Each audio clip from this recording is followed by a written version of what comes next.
Welcome to the Sail Savvy channel. This is your host Magnus with Captain Cognac, co-host. Thanks for tuning in to the best budget sailboat cruisers on the Sail Savvy channel. Today we're taking a look at the Islander Freeport 36.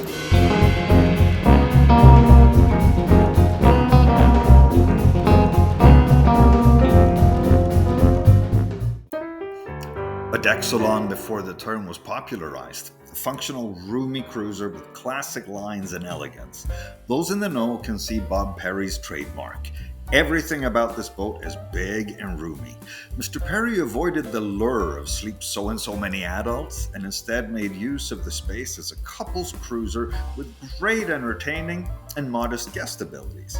Under modder, we find a modified full keel and a rudder on a full skeg, suggesting an ability to manage a degree of rough water, which is further corroborated by a favorable capsize screening formula. Two layouts were available, layout A with a traditional V berth and a quarter berth, or layout B with a classy Pullman berth cabin and an absence of any further permanent berths. Let's reach on over to sailboatdata.com and take a look at the specs. As mentioned, her hull underwater, the keel and the rudder do suggest a degree of seaworthiness.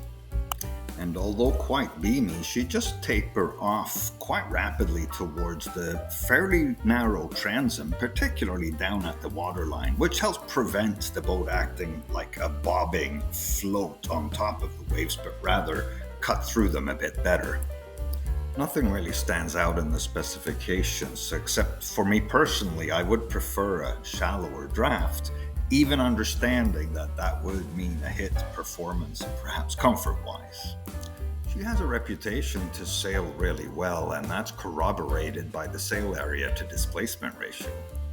Meanwhile, her comfort ratio and capsize screening formula indicate a degree of offshore ability. We're going to take a tour of layout B. The big difference is that layout A has the V berth in the bow, while layout B has the head in the bow.